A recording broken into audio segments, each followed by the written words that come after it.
Hello, this next progression is ragtime in G, and sort of old world style sounding thing. Around the turn of the century, people were writing music like this. I have a heavy appreciation for it. A lot of people do, and just like other styles like blues and R&B and stuff like that, it just draws people in, and it's interesting stuff. It's kind of where everything that we have today, or most of it, came from. And you'll find that a lot of artists, no matter how far out they go in the creative spectrum and where they end up, they still have or are able to trace their roots back to this style of music. And I'm sure when this was out back then, people really took it for granted, but it's just kind of neat. So, thought we would use this, and so let's go ahead and put it together. The four chords, that we're going to use are G, B7, E7, and A7. And we're just going to basically do the same thing twice each time. So the first line, we've got 4 measures, and we're going to be changing a little quicker now. This is in 4/4 time, so there are 4 beats in a measure, and we're going to be changing a little quicker, so it's going to be every 2 beats instead of every 4 beats or every 3 beats like we've been doing so far. So let's go ahead and get started. So ragtime in G. Let's go ahead and start on G. Okay, so go ahead and gear up and get ready. And don't forget that I have zip files. I always do that. I have zip files up here, to the right of this video. In the description of this video, there's a link that you can click on that you can download 4 different MP3 versions of this progression. At different beats per minute. So 40 beats a minute, 70 beats a minute, 100 and 130 are the different tiers that I have of speed. And you can try it. Start at 40 and then work your way up to 130. 130 is hauling. That's really fast, but that's about how fast you want to get to be a competent player. It's about 130, because 120 is about the common speed that you hear stuff on the radio at.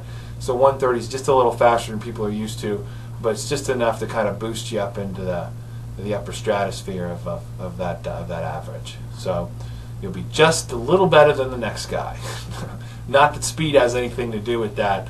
A lot of it's feel. There's a lot of different characteristics and things that come into play when we're talking about that kind of thing. So at any rate, let's go ahead and get started. So we've got G, we've got B7, we've got E7, we've got D7, right? And then we're done. Okay, that's it. That's the whole song. Alright, so let's go ahead and get started. We're going to do 2 Gs, 2 Bs, and then 4 E7s, and then 2 A7s, 2 D7s, and then a G. And by the way, that B was a B7, sorry. So here we go. 1, 2, 3, 4.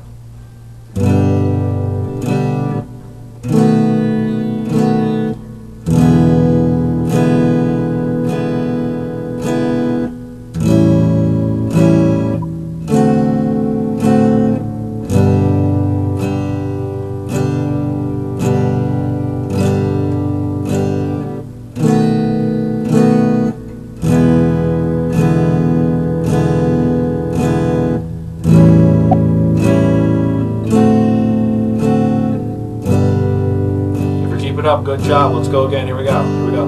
1, 2, 3, 4. 1, 2, 3, 4. 1.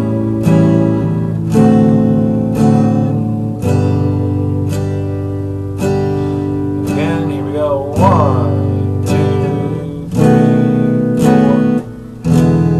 2, 3, 4. 1.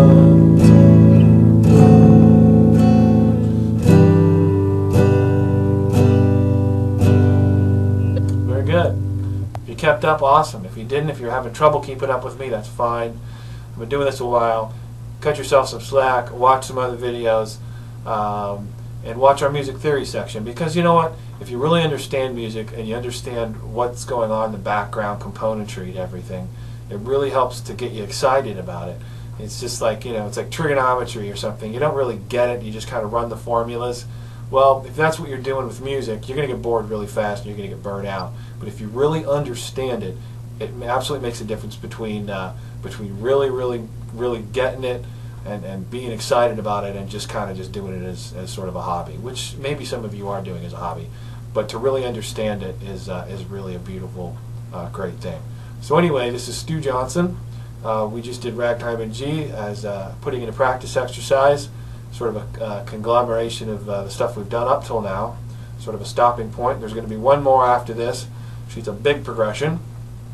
And we'll see you in the next lesson. See you at lessons. Take care.